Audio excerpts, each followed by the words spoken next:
Yeah, it's challenging because I mean I'm older and I've been through like many waves myself, and I've known about a lot of the issues. And when I was in high school, I was involved with a lot of different activist organizations, and I just feel, especially now that I'm a grandmother, I feel the urgency.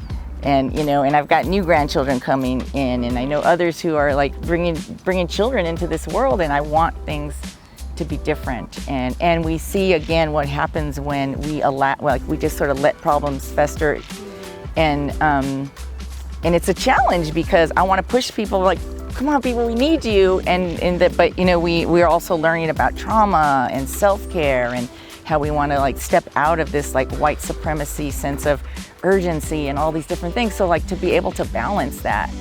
We talk about, I want to ignite people. Yeah, we need to ignite people. We need to change, like, on a number of fronts, right? There's, there's racism. There's all these different, oppressions coming at us. But there's also climate change.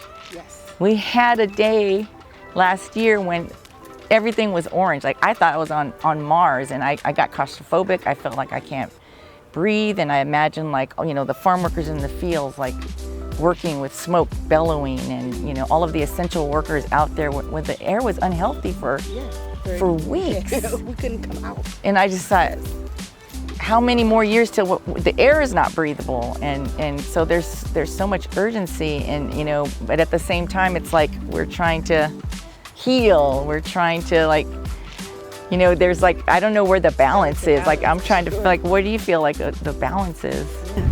I think the balance for me that I've observed has really come from the next generation and from our younger people. And it's funny I say that. I kind of joke a lot that like 30 is like, I'm in a whole new generation now, so I can't be like the youngest person in the room anymore. But I've been learning just from like watching the young people I work with in high school, the elementary school students that I work with through Boost and tutoring, is that our young people really are laying this good foundation. So they've been able to balance self-care, radical self-care.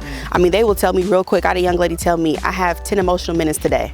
And I was like, oh, okay, right? But it's like, these are my 10 minutes. This is my space. And really just like standing on her ground with that, which inspired me to say, yeah, I don't have to be well all the time. I don't have to always be on and respond to emails. And that to me is one sense of urgency that I think the white supremacist structure has created, that we must be responsive to what our managers and bosses and whatever the system is requiring from us.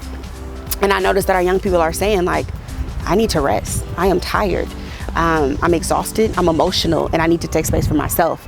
And I've been so inspired by seeing folks like find healing in whatever way that means for them, whether it's prayer or meditation or learning more about the Orishas and African spirituality, like what indigenous realities and spiritualities for folks.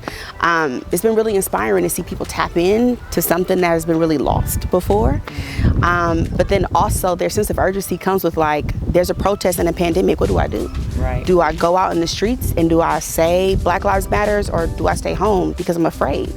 And it reminds me of a question that Carmita brought up actually in one of our first sessions, which is, are you willing to die for this work? Are you willing? And I think our young people are saying, maybe I will catch COVID and die. I don't know. But this is bigger than that for me. And so for me, I just felt really inspired by seeing our young people be in the streets. I got to go to protests from Oakland to Stockton all the way to Atlanta, and just seeing who was leading. It was our young people that was out there putting all this stuff together.